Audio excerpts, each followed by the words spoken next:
In my clinical work, I've seen time and again that improving mitochondrial health can create a ripple effect across almost every aspect of mental well-being.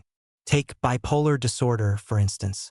This condition can be incredibly resistant to standard treatment, and for some patients, the side effects of medications can be almost as debilitating as the illness itself. When we start addressing mitochondrial dysfunction through targeted nutrition, exercise, and supplements, many patients report a reduction in mood swings, increased stability, and a greater sense of control over their lives. It's not a cure, but it shifts the balance toward recovery in a way that medications alone often can't. Schizophrenia provides another striking example.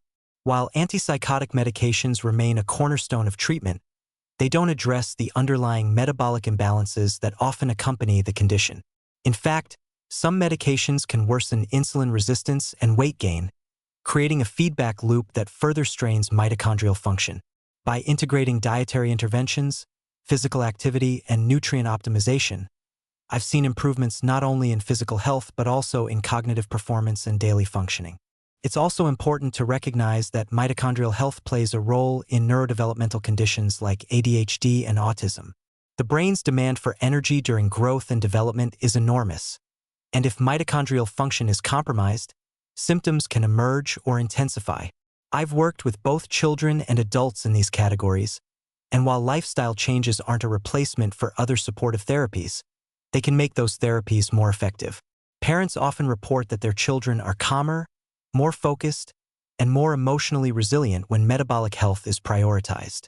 A question I often get is whether vaccines can influence mitochondrial health through inflammation.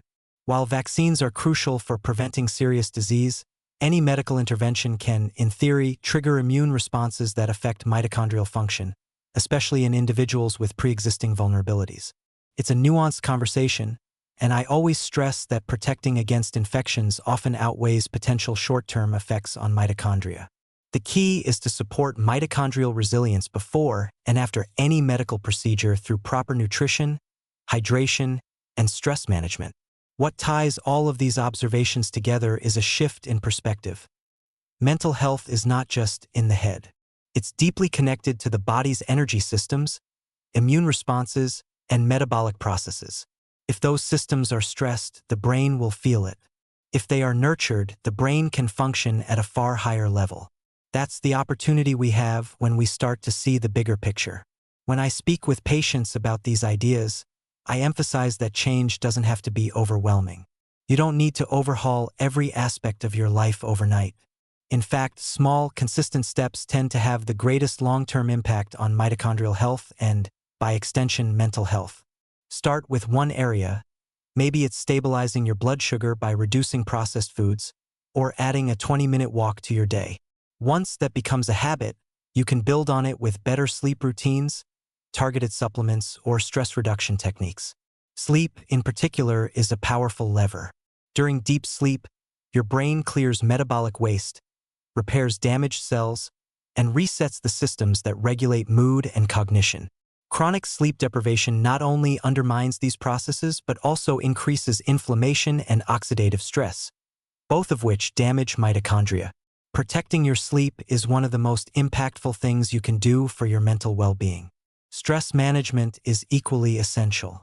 Chronic stress floods the body with cortisol and other stress hormones that, over time, impair mitochondrial efficiency and disrupt brain signaling. Practices like meditation, deep breathing, or simply spending time in nature can create measurable improvements in both mental and physical resilience. Even brief daily moments of relaxation help shift the body into a state where healing and energy restoration can occur. As I look at the body of research and the transformations I've seen in patients, the conclusion is clear: mental health and metabolic health are two sides of the same coin. Addressing one without the other means leaving potential gains on the table. By supporting mitochondrial function through nutrition, movement, rest, and targeted supplementation, we can enhance not only the brain's ability to function but also its capacity to recover from challenges. This isn't just theory. I've witnessed people regain their focus after years of brain fog, stabilize their mood after decades of instability, and find new hope where they'd once given up. These changes are possible because our biology is adaptable. It wants to heal. All it needs is the right environment and the right fuel. If we provide those, the brain and body can often do the rest. That's why I believe this integrated approach will be a cornerstone of mental health care in the future, bridging the gap between psychiatry, neurology, and metabolic medicine.